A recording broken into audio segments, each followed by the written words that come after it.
अस्सलामुअलैकुम students. I hope you are all doing great. So students, आज हम class 10th mathematics के chapter number 3 matrices and determinants की exercise number 3.3 को simplify करना सीखेंगे। तो जो लास्ट लेक्चर था उसमें हमने सीखा था मैट्रिसेस की एडिशन, सब्ट्रैक्शन एंड मल्टीप्लिकेशन। वो आपने लाजमी वॉच करना है। अगर आपको मैट्रिसेस की मल्टीप्लिकेशन आती होगी तो देन आप इस एक्सरसाइज को सोल्व कर सकोगे। तो वो लास्ट लेक्चर आपने लाजमी वॉच करना है। मैं उसका लिंक डिस्क्रिप्शन में ऐड कर दूंगी। तो स्टूडेंट्स, इस एक्सरसाइज में हमने जिन टॉपिक्स को देखना है वो हैं multiplicative inverse of a matrix. ये क्या होता है, ये कब पॉसिबल होता है, कब एग्जिस्ट करता है ये मेथड, ये हम देखेंगे। सिंगुलर और नॉन सिंगुलर मैट्रिसेस कौन सी होती हैं, और solution of two linear equations कैसे सॉल्व कर सकते हैं, कैसे इसका सोल्यूशन हम फाइंड कर सकते हैं इन दोनों मेथड से, matrix inversion method and Cramer rule से। तो इन दोनों मेथड्स को हम देखेंगे, इनकी सिंप्लीफाई करने का तरीका। एक्सरसाइज नंबर 3.3 का क्वेश्चन नंबर 1 है, mention singular and non singular matrices from the following. इसमें हमारे पास कुछ मैट्रिसेस गिवन है। हमने ये आइडेंटिफाई करना है कि ये मैट्रिसेस सिंगुलर हैं या नॉन सिंगुलर हैं। तो स्टूडेंट्स, सिंगुलर मैट्रिसेस तब होती हैं जब हम उनका डिटर्मिनेंट लें और डिटर्मिनेंट इक्वल टू 0 आए तो हम कहते हैं कि ये मैट्रिक्स सिंगुलर है। और डिटर्मिनेंट नॉट इक्वल टू 0 आए यानी कि कोई वैल्यू आ जाए 14, 13, 10, 12 इस तरह कोई नंबर आ जाए तो हम कहते हैं कि ये जो मैट्रिक्स है ये नॉन सिंगुलर है। फर्स्ट पार्ट में हमारे पास एक मैट्रिक्स गिवन है। हमने उसका पहले डिटर्मिनेंट लेना है और देन बताना है कि मैट्रिक्स सिंगुलर है या नॉन सिंगुलर है। तो स्टूडेंट्स, डिटर्मिनेंट हम उस मैट्रिक्स का ले सकते हैं जो कि स्क्वायर मैट्रिक्स हो, यानी कि उसमें number of rows number of columns के इक्वल हों, तो तब हम उसका डिटर्मिनेंट फाइंड कर सकते हैं। तो सबसे पहले हमारे पास डिटर्मिनेंट की नोटेशन होती है डिफरेंट टाइप्स की।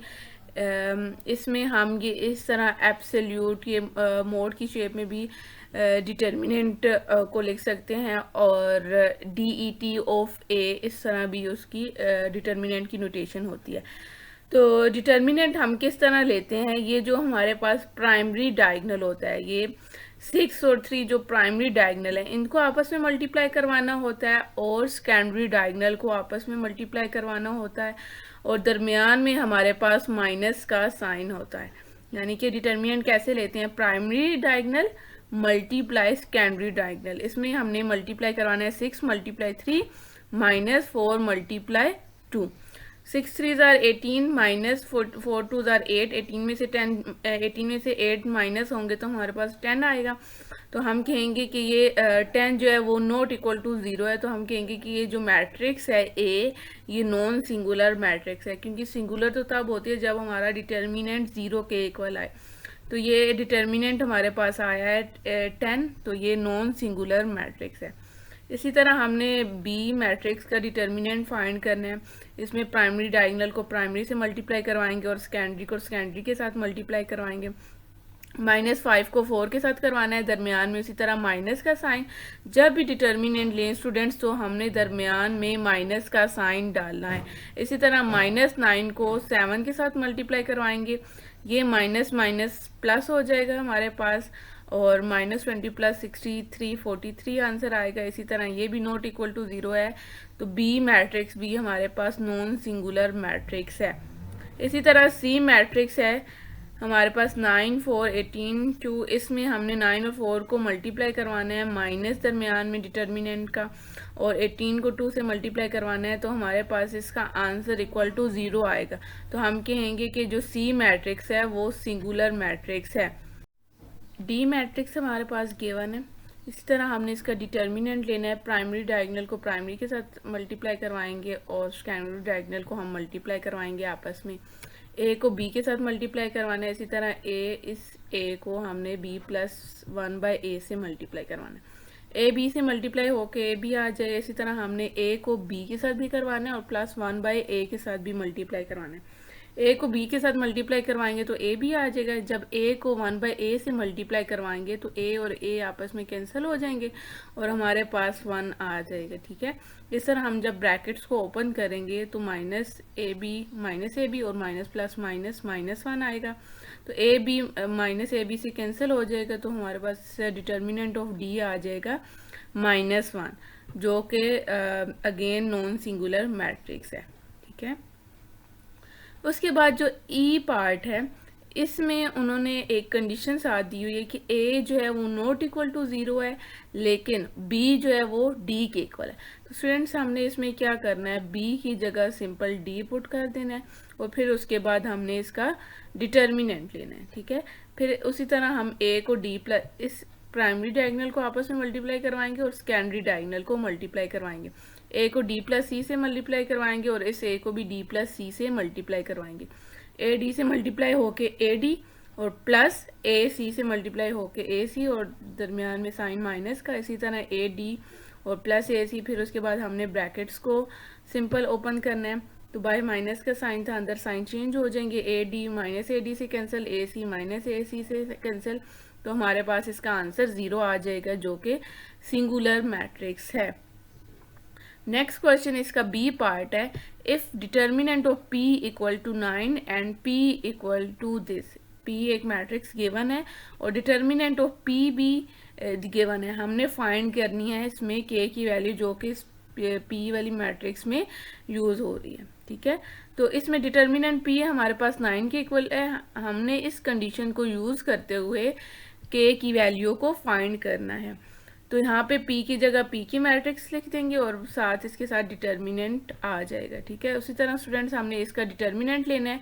3 को मल्टीप्लाई करवाएंगे 4k के साथ और इस 3 को 1 से मल्टीप्लाई करवाएंगे। 3 4k से मल्टीप्लाई होके 12k आ जाएगा और -1 3 से मल्टीप्लाई होके 3 आ जाएगा। तो यहाँ से 3 माइनस हो रहा है, इस तरफ आके प्लस हो जाएगा। तो 9 + 3 हमारे पास 12 आ जाएगा और ये 12k के साथ मल्टीप्लाई हो रहा है, वो इस तरफ आके डिवाइड होगा। तो हमारे पास यहाँ से k की वैल्यू आ जाएगी 1। इसके बाद जो इसका c पार्ट है ये थोड़ा सा डिफरेंट है। इसमें हमारे पास डिटर्मिनेंट ऑफ t दिया हुआ है equal to 3 and adjoint of t दिया हुआ है 5 2x 3। तो स्टूडेंट्स एडजॉइंट कैसे लेते हैं हम, लेट्स सपोज एक मैट्रिक्स हमारे पास गिवन है। ठीक है, एक ये matrix let's suppose t equal to ये मैट्रिक्स गिवन है। तो एडजॉइंट हम कैसे लेते हैं, ये जो प्राइमरी डायगोनल होता है, प्राइमरी डायगोनल इसमें जो एंट्रीज लिखी होती हैं उनकी जगह चेंज हो जाती है, यानी कि 5 2 की जगह आ जाएगा और 2 5 की जगह आ जाएगा। और जो सेकेंडरी डायगोनल होती है ये -x और -3, इनका क्या होता है, साइन चेंज हो जाता है। ठीक है, अगर प्लस है तो माइनस हो जाएगा, अगर माइनस है तो प्लस हो जाएगा। ठीक है, तो इसमें हमारे पास determinant of t equal to 3 दिया हुआ है एंड एडजॉइंट ऑफ t दिया हुआ है ये मैट्रिक्स। तो हम क्या करेंगे, इसको हमने तो ये वाली कंडीशन यूज करनी है, तो हमें t चाहिए। तो हम क्या करेंगे, इट्स एडजॉइंट t को t की फॉर्म में लिखेंगे। तो अब लेट्स सपोज एक मैट्रिक्स गिवन है, जब हम उसका एडजॉइंट लेते हैं तो इन दोनों का जगह चेंज होती है और इन दोनों का साइन चेंज होता है। तो हम t किस तरह लिख देंगे, t लिख देंगे इन दोनों की जगह चेंज करके और इन दोनों का साइन चेंज करके लिख देंगे। ठीक है, तो ये हमने t लिख दिया और जब दोबारा इसका एडजॉइंट लेंगे तो यही वाली मैट्रिक्स हमारे पास आ जाएगी। एडजॉइंट कैसे लेते हैं स्टूडेंट्स, मैं दोबारा बताती हूँ। इन दोनों की जगह चेंज करते हैं और इन दोनों का साइन चेंज करते हैं। तो ये देखेंगे एडजॉइंट ऑफ t, ये 5 2 की जगह आ गया और 2 5 की जगह, और x और 3 के साथ यहाँ पे प्लस साइन था तो माइनस साइन आ गए। ठीक है, जब हम इसका दोबारा एडजॉइंट लेंगे तो ये इसके साथ माइनस साइन है, इसके साथ भी माइनस साइन है, प्लस साइन आ जाएगा, इधर भी प्लस साइन आ जाएगा। अब जो हमारे पास कंडीशन दी हुई है determinant of t equal to 3, उसको यूज करते हुए हमने x की वैल्यू यहाँ से सिंपल फाइंड करनी है। तो t की जगह हमने ये जो t वाली मैट्रिक्स लिखी है ये पुट कर देंगे यहाँ पे, और फिर उसके बाद प्राइमरी डायगोनल्स को मल्टीप्लाई करवाएंगे और सेकेंडरी डायगोनल्स को मल्टीप्लाई करवाएंगे। 2 को 5 के साथ मल्टीप्लाई करवाना है, दरमियान में माइनस साइन, -3 मल्टीप्लाई -x। अब दो साइन आ गए माइनस माइनस, तो इसलिए मैंने इसको डिफरेंट करने के लिए ब्रैकेट्स डाली क्योंकि दो साइंस को हम इकट्ठा नहीं लिख सकते हैं। और जब भी दो चीज़ें पहले प्लस माइनस या इस तरह मल्टीप्लाई डिवाइड हो रही हैं तो हम पहले डिवाइड करवाते हैं, देन मल्टीप्लाई, फिर उसके बाद प्लस एंड देन एंड में माइनस करवाते हैं। तो ये पहले आपस में मल्टीप्लाई होंगी, 3 को x के -3 को -x से मल्टीप्लाई करवाएंगे, माइनस माइनस प्लस, और 3x आ जाएगा, ये वाला minus sign as it is, और 2 को 5 से मल्टीप्लाई करवाएंगे 10 के साथ इधर प्लस साइन है और यहाँ पे आके माइनस हो जाएगा। कुछ स्टूडेंट्स क्या करते हैं, वो समझते हैं कि ये वाली जो टर्म है उसके साथ ये वाला साइन है, हालांकि ये जो भी नंबर लिखा होता है उससे पहले वाला जो साइन होता है वो उसके साथ होता है। अब 10 के साथ कोई साइन नहीं है तो इसके मतलब है इसके साथ प्लस साइन है, तो ये प्लस दूसरी तरफ जाके माइनस हो जाएगा। 3 में से 10 माइनस होंगे तो -7 आएगा क्योंकि बड़ी वैल्यू के साथ हमारे पास माइनस साइन है, और माइनस माइनस कैंसिल हो जाएंगे, 3 इधर मल्टीप्लाई हो रहा है, इधर आके डिवाइड होगा तो हमारे पास x की वैल्यू आ जाएगी 7/3। उसके बाद है question number 2, find the multiplicative inverses of these matrices if possible. हमने इसमें मल्टीप्लिकेटिव इनवर्स फाइंड करने हैं अगर पॉसिबल है तो। स्टूडेंट्स कब पॉसिबल होगा, जब हमारे पास डिटर्मिनेंट नॉट इक्वल टू 0 आएगा।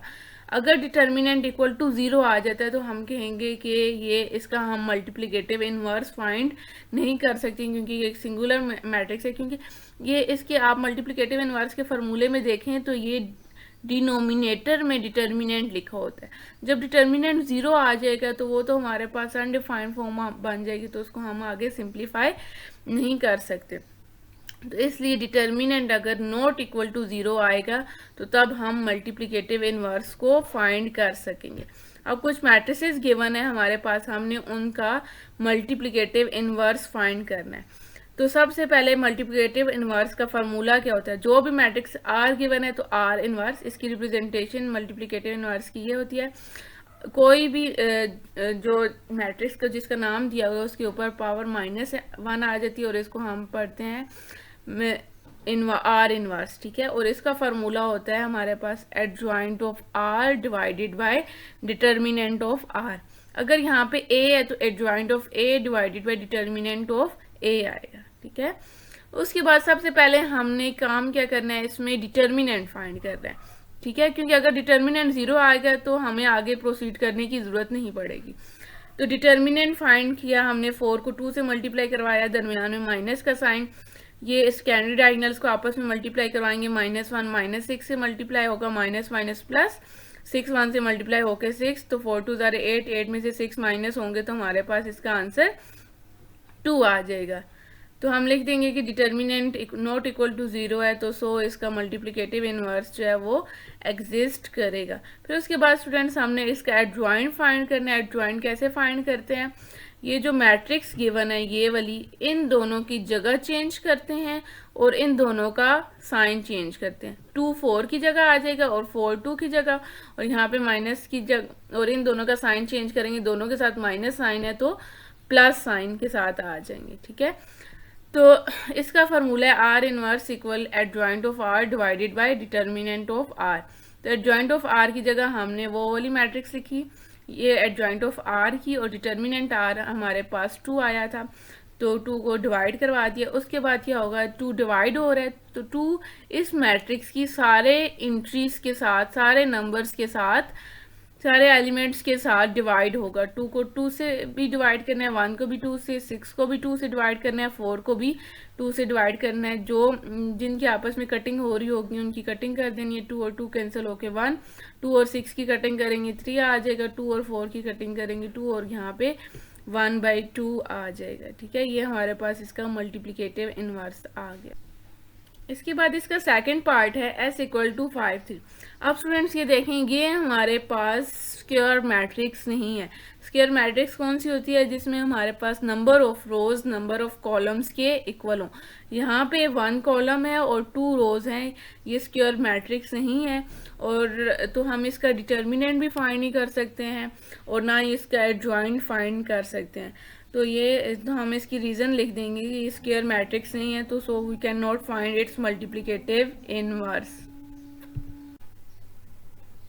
इसका जो थर्ड पार्ट है इसमें हमारे पास एक मैट्रिक्स गिवन है, स्क्वायर मैट्रिक्स है, इसमें भी हमने मल्टीप्लिकेटिव इनवर्स फाइंड करना है। इसका भी फार्मूला सेम हमारे पास हो, या T inverse equal adjoint of T divided by determinant of T. तो स्टूडेंट्स आपने सबसे पहले इसका डिटर्मिनेंट लेना है। तो डिटर्मिनेंट लेने का वही मेथड है, प्राइमरी डायगोनल्स को मल्टीप्लाई करवाना है और सेकेंडरी डायगोनल्स को मल्टीप्लाई करवाना है। तो इसका जब हमने डिटर्मिनेंट लिया तो देखा कि इसका जो डिटर्मिनेंट है वो इक्वल टू 0 आता है। तो हम कहेंगे कि डिटर्मिनेंट 0 आया तो इसका जो मल्टीप्लिकेटिव इनवर्स है, टी इनवर्स है, वो एग्जिस्ट नहीं करेगा, क्योंकि मैट्रिक्स नॉन सिंगुलर हो तो तब हम उसका मल्टीप्लिकेटिव इनवर्स फाइंड कर सकते हैं।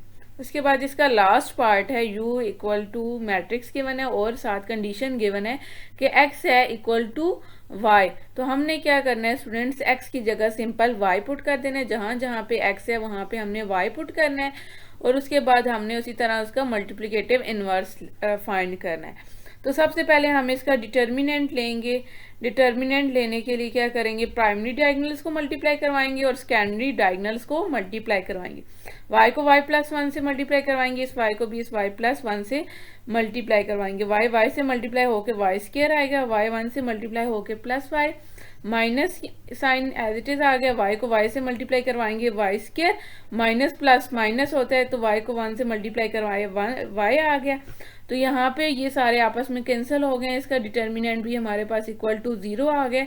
तो इसका भी हम मल्टीप्लिकेटिव इनवर्स फाइंड नहीं कर सकते हैं, क्योंकि multiplicative inverse non singular matrices का फाइंड कर सकते हैं हम। तो इसके नीचे आपने रीज़न लाजमी मेंशन करनी है कि डिटर्मिनेंट 0 आया है, so we can not find its multiplicative inverse. Next इसका बी पार्ट है, if r equal to this matrix then verify that r inverse equal है r inverse r equal to i। तो हमने सबसे पहले स्टूडेंट्स इसमें r इनवर्स फाइंड करना है। r मैट्रिक्स हमारे पास गिवन है, r इनवर्स फाइंड करने का वही फार्मूला है, adjoint of r divided by determinant of r। सबसे पहले हमने इसमें डिटर्मिनेंट लेने हैं r मैट्रिक्स का। 4 को 2 से मल्टीप्लाई करवाएंगे, माइनस 6 को 1 से मल्टीप्लाई करवाएंगे, तो इसका जो डिटर्मिनेंट है वो हमारे पास 14 आएगा।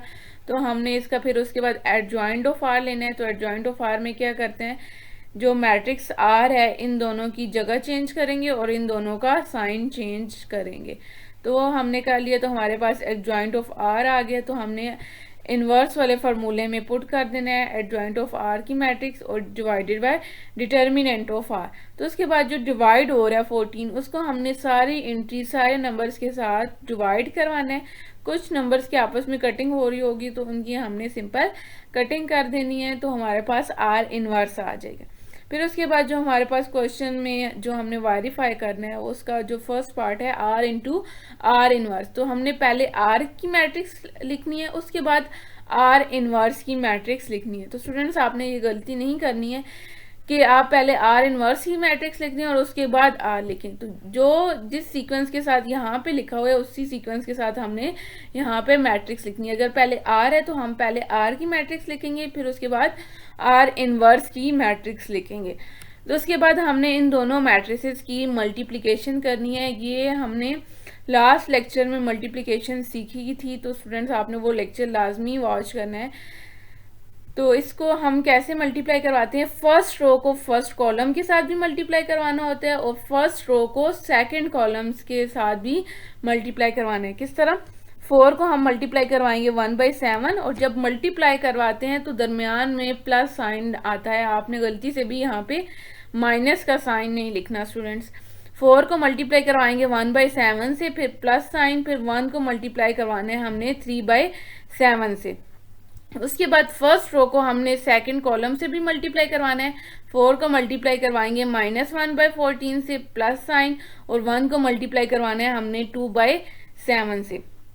इसी तरह सेकंड रो को हमने फर्स्ट कॉलम से भी मल्टीप्लाई करवाना है और सेकंड कॉलम से भी मल्टीप्लाई करवाना है। -6 को मल्टीप्लाई करवाएंगे 1/7 से और दरमियान में प्लस साइन, 2 को मल्टीप्लाई करवाएंगे 3/7 से। इसी तरह सेकंड रो को सेकंड कॉलम से भी मल्टीप्लाई करवाना है। -6 को मल्टीप्लाई करवाना है हमने -1/7 से, -1/14 से। अब यहाँ पे स्टूडेंट्स माइनस साइन आ गया और यहाँ पे मल्टीप्लाई, तो दो साइन हम कभी भी इकट्ठे नहीं लिख सकते, इसलिए मैंने ब्रैकेट का यूज किया। इसी तरह 2 को मल्टीप्लाई करवाएंगे 2/7 से।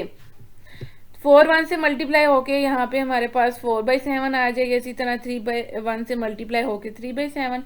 अब यहाँ पे इस जो 1 लिखा हुआ है इसके डिनोमिनेटर में कुछ नहीं है, तो जो 1 है वो न्यूमरेटर के साथ ही मल्टीप्लाई होगा, क्योंकि मल्टीप्लिकेशन का रूल है न्यूमरेटर न्यूमरेटर के साथ मल्टीप्लाई होता है और डिनोमिनेटर डिनोमिनेटर के साथ मल्टीप्लाई होता है। इसी तरह हमने यहाँ पे 4 और 14 की कटिंग हो रही थी वो कर दी, यहाँ पे 6 और 14 की भी कटिंग हो रही थी वो भी हमने कटिंग कर दी, तो हमारे पास ये मैट्रिक्स आ गई। 4/7 प्लस 3/7, 7 डिनोमिनेटर सेम है, तो डिनोमिनेटर को एक दफ़ा लिखेंगे, इसका सेम सिंपल हमने एलसीएम लेना है और न्यूमरेटर को ऐड करके लिख देना। ये -2/7 प्लस 2/7 सेम है, ऑपोजिट साइन के साथ है, इन दोनों को कैंसिल करेंगे तो हमारे पास 0 आ जाएगा। इसी तरह -6/7 प्लस 6/7 कैंसिल होकर इसका आंसर भी 0 आ जाएगा। इसी तरह इनका डिनोमिनेटर सेम है, 1 टाइम लिखेंगे और 3 और 4 को ऐड करके लिख देंगे। 4 + 3 हमारे पास 7, 7 को 7 के साथ कट करेंगे तो उसका आंसर हमारे पास 1 आ जाएगा और यहाँ पे 0 0 एज इट इज़ और 7/7 1 आ जाएगा। इसी तरह हमने जो इसकी सेकंड कंडीशन थी R inverse R second part था वो फाइंड करना है। इसमें ये भी सेम वैसे ही है, लेकिन इसमें R इनवर्स पहले है, तो R इनवर्स की मैट्रिक्स हमने पहले लिखनी है, उसके बाद R की मैट्रिक्स लिखनी है। सिंपल मल्टीप्लिकेशन का प्रोसेस वही है, 1/7 फर्स्ट रो को फर्स्ट कॉलम से भी मल्टीप्लाई करवाना है और फर्स्ट रो को सेकंड कॉलम से भी मल्टीप्लाई करवाना है। इसी तरह हमने सेकंड रो को फर्स्ट कॉलम और सेकंड कॉलम से मल्टीप्लाई करवाना है। सिंप्लीफाई करवाने के बाद हमारे पास वही आइडेंटिटी मैट्रिक्स 1 0 0 1 आता है। और थर्ड इसका था I = I हमारे पास यहाँ पे आइडेंटिटी मैट्रिक्स है ऑर्डर 2/2 की, तो वो होती है 1 0 0 1। तो इन तीनों का आंसर हमारे पास इक्वल आया है। ठीक है स्टूडेंट, और इसका क्वेश्चन नंबर 3 है, दो मैट्रिसेस हमारे पास गिवन है और हमने वेरीफाई करना है YZ का होल इनवर्स इक्वल है Z इनवर्स Y इनवर्स के। तो इसमें क्या करना है स्टूडेंट्स, हमने y और z को पहले मल्टीप्लाई करवाना है, देन उसका इन्वर्स लेना है। लेकिन इस पार्ट में हमने क्या करना है, z का अलहदा इन्वर्स लेना है, y का सेपरेट इन्वर्स लेना है। जो जब इनका इन्वर्स आ जाएगा तो देन हमने इन दोनों मैट्रिसेस को मल्टीप्लाई करवाना है। तो स्टूडेंट्स हम इसकी पहले लेफ्ट हैंड साइड को सोल्व करते हैं। लेफ्ट हैंड साइड है YZ का होल इन्वर्स, तो हमने क्या करना है, y और z मैट्रिक्स को आपस में मल्टीप्लाई करना है। तो उसके लिए पहले हम y और z की मैट्रिक्स को लिखेंगे, देन उसके बाद इसको मल्टीप्लाई करवाएंगे। फर्स्ट रो फर्स्ट कॉलम से भी मल्टीप्लाई होगी और सेकंड कॉलम से भी मल्टीप्लाई होगी। इसी तरह सेकंड रो फर्स्ट कॉलम और सेकंड कॉलम से मल्टीप्लाई होगी। हमने मल्टीप्लाई करवा के हमारे पास YZ मैट्रिक्स आ गई। उसके बाद हमने क्या करना है, ये जो YZ मैट्रिक्स है उसका इन्वर्स लेना है। तो स्टूडेंट्स इसमें यहाँ पे इस तरफ हमारे पास YZ लिखा है, तो हमने लिखना है एडजॉइंट ऑफ YZ और divided by determinant of YZ। जो लेफ्ट साइड पे होती है जिसका हम इन्वर्स लेते हैं वही हमने यहाँ पे और यहाँ पे लिखना होता है। तो सबसे पहले हम इसका डिटर्मिनेंट लेते हैं। डिटर्मिनेंट हमने YZ मैट्रिक्स का लेना है। ठीक है, ये जो मैट्रिक्स Y और Z को हमने मल्टीप्लाई करवाया, तो जो मैट्रिक्स आई उस मैट्रिक्स का हमने डिटर्मिनेंट लेना है। Y और Z मैट्रिक्स का डिटर्मिनेंट लेंगे, इस प्राइमरी डायगोनल्स को मल्टीप्लाई करवाएंगे और सेकेंडरी डायगोनल्स को मल्टीप्लाई करवाएंगे, तो हमारे पास इसका जो डिटर्मिनेंट आया था वो -1 आया था। उसके बाद जो एडजॉइंट ऑफ YZ होगा उसमें हमने क्या करना है, इन दोनों की जगह चेंज करनी है और इन दोनों का साइन चेंज करना है हमने। तो इन दोनों की जगह चेंज कर दी और इन दोनों का साइन चेंज कर दिया। उसके बाद हमने इन्वर्स वाले फार्मूले में पुट किया। -1 यहाँ पे डिवाइड हो रहा था, तो -1 को सारी एंट्रीज के साथ हमने डिवाइड करना है।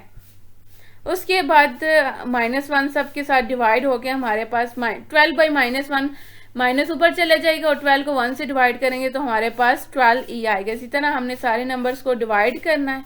इसकी जो राइट हैंड साइड है वो है Z inverse Y inverse.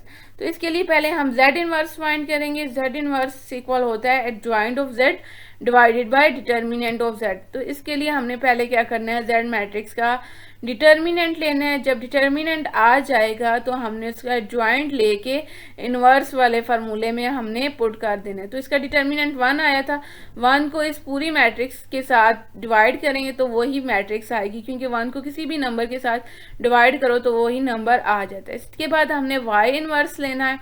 Y inverse भी उसी तरह adjoint of Y divided by determinant of Y होगा। डिटर्मिनेंट y पहले हम फाइंड करेंगे और फिर उसके बाद एडजॉइंट ऑफ y और देन हमने इनवर्स वाले फार्मूले में इसको पुट कर देना है। तो एडजॉइंट ऑफ y आ गया हमारे पास। इसके बाद इसका जो डिटर्मिनेंट ऑफ y था वो भी हमारे पास -1 आया था। तो -1 को हम क्या करेंगे, सारे इंट्रीज के साथ डिवाइड कर देंगे तो हमारे पास y इनवर्स आ जाएगा। z इनवर्स भी आ गया, y इनवर्स भी आ गया। तो हमने क्या करना है, राइट हैंड साइड में z इनवर्स और y इनवर्स को दोनों को मल्टीप्लाई करवा देना है। तो मल्टीप्लाई करवाने का सिंपल वही प्रोसीजर है, फर्स्ट रो को फर्स्ट कॉलम से भी मल्टीप्लाई करवाना है, सेकंड कॉलम से भी मल्टीप्लाई करवाना। इस तरह सेकंड रो को फर्स्ट कॉलम और सेकंड कॉलम से मल्टीप्लाई करवाना है। तो मल्टीप्लाई करवा के देखा कि हमारे पास जो लेफ्ट हैंड साइड थी वो राइट हैंड साइड के इक्वल आई है। क्वेश्चन नंबर 4 है, what is the relation among determinant of A inverse and determinant of adjoint of A if A equal to this. एक ए मैट्रिक्स हमारे पास given है, तो हमने determinant of A inverse and determinant of adjoint of A का relation बताना है। तो हम क्या करेंगे, पहले डिटर्मिनेंट ऑफ ए फाइंड करेंगे। तो डिटर्मिनेंट ऑफ ए फाइंड करने का वही मेथड है, 5 को 3 से मल्टीप्लाई और 7 को 2 से। प्राइमरी डायगोनल्स को आपस में मल्टीप्लाई करवाएंगे और सेकेंडरी डायगोनल्स को मल्टीप्लाई करवाएंगे। तो हमारे पास डिटर्मिनेंट ऑफ ए आ गया 1। उसके बाद हमने determinant of A inverse find करना है, तो उसके लिए पहले हम ए इनवर्स फाइंड करेंगे। ए इनवर्स का क्या फार्मूला होता है, adjoint of A divided by determinant of A. Adjoint of A में क्या करते हैं, इन दोनों की जगह चेंज और इन दोनों का साइन चेंज। और डिटर्मिनेंट ऑफ ए हमने ऊपर फाइंड किया था, वो हमारे पास 1 के इक्वल आया है। तो हमने फार्मूले में पुट करना है, तो 1 को इससे डिवाइड करेंगे तो हमारे पास ये मैट्रिक्स आ जाएगी ए इनवर्स। उसके बाद जो ए इनवर्स मैट्रिक्स आई है उसका हमने डिटर्मिनेंट लेना है।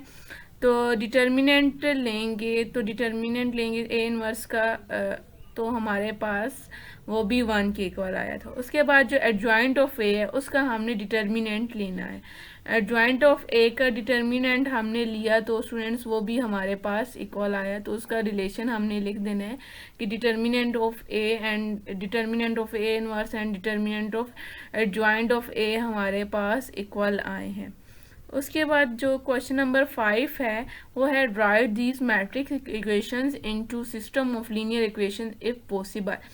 हमने हमारे पास मैट्रिक्स इक्वेशंस गिवन है, हमने इनको लीनियर इक्वेशंस की फॉर्म में लिखना है अगर पॉसिबल है तो क्या करेंगे, हम लेफ्ट साइड पे जो दो मैट्रिसेस हैं उनको आपस में मल्टीप्लाई करवाएंगे।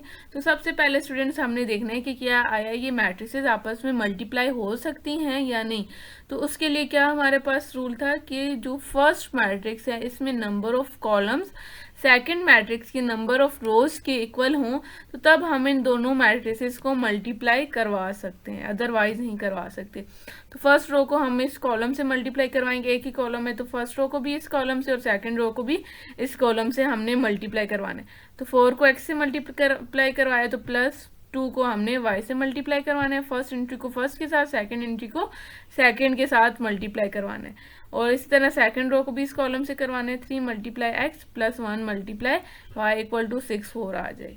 4 को x से मल्टीप्लाई करवाएंगे 4x, +2 को y से मल्टीप्लाई करवाना है 2y, और 3x में मल्टीप्लाई होके 3x एंड 1 को y से मल्टीप्लाई करवाएंगे तो y। अब ये दोनों मैट्रिसेस इक्वल आ गई, यानी कि इसमें जो नंबर ऑफ रोज और कॉलम्स हैं वो इस मैट्रिसेस के इक्वल हैं।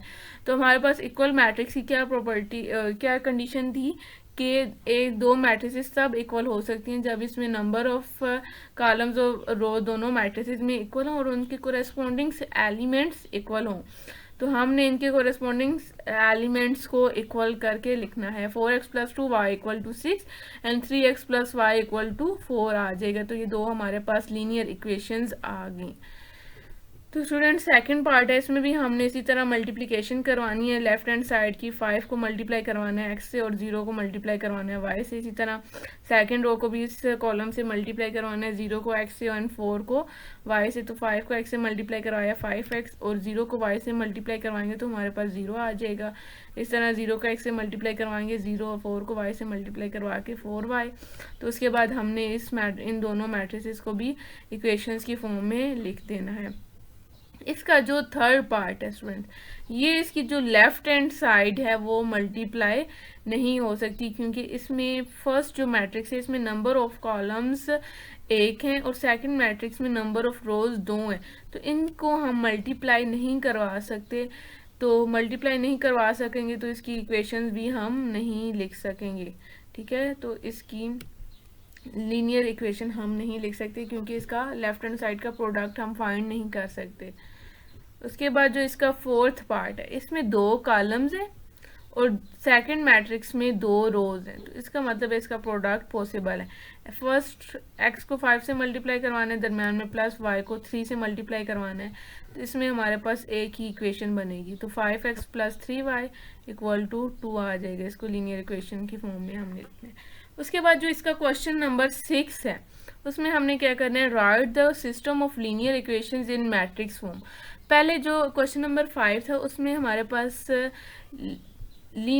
हमारे पास मैट्रिक्स गिवन थी, उसको हमने लीनियर इक्वेशन में लिखना था, और अब इस क्वेश्चन में हमारे पास linear system of linear equations given है, हमने इनको मैट्रिक्स फॉर्म में लिखना है। सबसे पहले क्या करेंगे, जो दोनों लीनियर इक्वेशंस हैं उसको मैट्रिक्स फॉर्म में लिखेंगे। देन उसके बाद हमने क्या करना है कि ये जो वेरिएबल्स हैं इनमें के साथ जो कोएफिशिएंट्स हैं उसको हमने सेपरेट कर देना और वेरिएबल्स को सेपरेट कर देना। अब x के साथ कुछ नहीं है तो इसका मतलब है 1 है, y के साथ भी कुछ नहीं है 1, इस y के साथ भी 1 है, x के साथ भी 1 है। अगर 2 3 है तो हम 2 3 लिख देंगे। ठीक है, तो इस मैट्रिक्स को हमने सेपरेट कर देनी है, जो कोएफिशिएंट वाली मैट्रिक्स है और वेरिएबल्स दो हैं तो वो उसका हमारे पास 2 रोज और 1 कॉलम बनेगा। दोनों वेरिएबल्स को इस तरह कॉलम की फॉर्म में हमने लिख देना है और right hand side as it is आ जाएगी। और उसके बाद जो सेकंड पार्ट है उसमें सबसे पहले आपने क्या करना है, इन दोनों इक्वेशंस को अरेंज करना है। यानी कि अगर 2x पहले है पहली इक्वेशन में, तो आपने जो सेकंड इक्वेशन में अगर वो बाद में लिखा हुआ है तो उसको पहले लिखना है, उसके बाद y वाला वेरिएबल लिखना है। ठीक है, तो उसके सबसे पहले हमने क्या किया, इन दोनों इक्वेशंस को मैट्रिक्स की फॉर्म में लिखा। ठीक है, फिर उसके बाद x को माइनस x को पहले लिखा, क्योंकि जब हम इसको कोएफिशिएंट्स को सेपरेट करते हैं तो वो x के साथ जो कोएफिशिएंट ऊपर होता है x के साथ वही वाला कोएफिशिएंट नीचे होता है, यानी कि दूसरी इक्वेशन में जो है वो x का कोएफिशिएंट ही नीचे होना चाहिए। ठीक है, इस तरह y के साथ जो कोएफिशिएंट है वो यहाँ पे आ गया और इधर y के साथ जो कोएफिशिएंट था वो यहाँ पे आ गया। इधर x के साथ कोएफिशिएंट 2 है, 2 आया, x के साथ कोएफिशिएंट कुछ नहीं है तो मतलब 1 है तो -1 आ जाएगा, क्योंकि इसके साथ माइनस साइन है। इसके इधर y के साथ कोएफिशिएंट 1 है और इधर y के साथ कोएफिशिएंट 5 है, वो एज इट इज। इसके बाद जो वेरिएबल्स हैं उनको हमने कॉलम की फॉर्म में लिख दिया और right hand side as it is आ गई। इसके बाद जो इसका थर्ड पार्ट है वो है y equal to 3 and x equal to 4। सबसे पहले इसको हमने मैट्रिक्स फॉर्म में लिखना है। अब इसमें अगर आप पहले इक्वेशन में देखें तो x नहीं था, तो हम क्या करेंगे 0x लिख देंगे, क्योंकि 0 का x से मल्टीप्लाई करवाएंगे दोबारा हमारे पास 0 ही आ जाएगा, तो 0 प्लस y करेंगे तो दोबारा यही वाली इक्वेशन आ जाएगी। और जो दूसरी इक्वेशन है उसमें हमारे पास y नहीं, तो हम क्या करेंगे 0y को ऐड करके लिख देंगे। तो इसमें हमने क्या किया, 0 इस x के साथ कोएफिशिएंट 0 है, y के साथ कोएफिशिएंट 1 है वो लिख दिया, इधर x के साथ कोएफिशिएंट 1, इधर y के साथ कोएफिशिएंट 0 आ गया। उसके बाद हमने इन वेरिएबल्स को कॉलम की फॉर्म में लिख दिया और right hand side as it is लिख दी। इसके बाद जो इसका फोर्थ पार्ट है इसमें भी अगर आप सेकंड इक्वेशन में देखें तो वेरिएबल्स अरेंज नहीं है, यानी कि x बाद में और y पहले लिखा हुआ है, तो आपने पहले इसके क्या करना है, वेरिएबल्स को अरेंज करना है। सेकंड इक्वेशन में x वाली टर्म को पहले लिखना है और y को बाद में लिखना है, फिर उसके बाद इनके कोएफिशिएंट्स को आपने सेपरेट करना है और वेरिएबल्स को और उसको मैट्रिक्स फॉर्म में लिख देना है। अगर इसका बी पार्ट देखें वो क्या है, if matrix of coefficients of दो लीनियर इक्वेशंस दी हुई हैं और कह रहे हैं कि अगर सिंगुलर हो इनकी जो कोएफिशिएंट्स हैं तो देन आप के की वैल्यू को फाइंड करें। तो स्टूडेंट्स इन दोनों इक्वेशंस को सबसे पहले आपने क्या करना है, मैट्रिक्स फॉर्म में लिखना है, फिर उसके बाद इनके कोएफिशिएंट्स को आपने सेपरेट करना है, उसी तरह जैसे पिछले वाले क्वेश्चन में हमने किया। कोएफिशिएंट को सेपरेट करके ये जो कोएफिशिएंट वाली मैट्रिक्स है उसको आपने लेट कर लेना है ए के। तो उन्होंने क्वेश्चन में कंडीशन दी हुई है कि अगर इसके जो कोएफिशिएंट्स हैं वो अगर सिंगुलर हैं तो देन आप फाइंड करें के की वैल्यू। तो ये वाली जिस मैट्रिक्स को हमने ए का नाम दिया है, तो मैट्रिक्स कब सिंगुलर होती है, जब उसका determinant of A equal to 0 हो। तो हमने उसका डिटर्मिनेंट लेना है तो डिटर्मिनेंट को इक्वल टू 0 रखना है। तो इसका डिटर्मिनेंट लेंगे, प्राइमरी डायगनल्स को आपस में मल्टीप्लाई करवाएंगे और सेकेंडरी डायगनल्स को मल्टीप्लाई करवाएंगे। 5 को -k से मल्टीप्लाई करवाना है, इस तरह -4 को 10 से मल्टीप्लाई करवाएंगे। यहाँ पे 5 को -k से मल्टीप्लाई करवाएंगे, -5k आ जाएगा। माइनस माइनस प्लस, 10 को 4 से मल्टीप्लाई करवाया, 40 आ गया। तो यहाँ पे हमारे पास +40 को दूसरी तरफ लेके जाएंगे, हमारे पास -40 आ जाएगा। -5 इधर आके डिवाइड, तो 5 और 40 की कटिंग करेंगे तो हमारे पास k इक्वल टू 8 आ जाएगा। तो स्टूडेंट्स, आज के लेक्चर में हमने इसके क्वेश्चन नंबर 1 से लेके 6 तक किए हैं। तो इसका एक क्वेश्चन रह गया सिस्टम ऑफ लीनियर इक्वेशंस का, जिसको हमने मैट्रिक्स इन्वर्जन और क्रैमर रूल से करना है। वो इंशाल्लाह हम नेक्स्ट लेक्चर में करेंगे, कवर कर लेंगे। तो इस एक्सरसाइज में आपको कुछ भी अगर किसी भी किस्म की क्यूरी होती है तो आपने कमेंट सेक्शन में लाजमी पूछना है। और thank you so much for watching and take care and अल्लाह हाफिज़।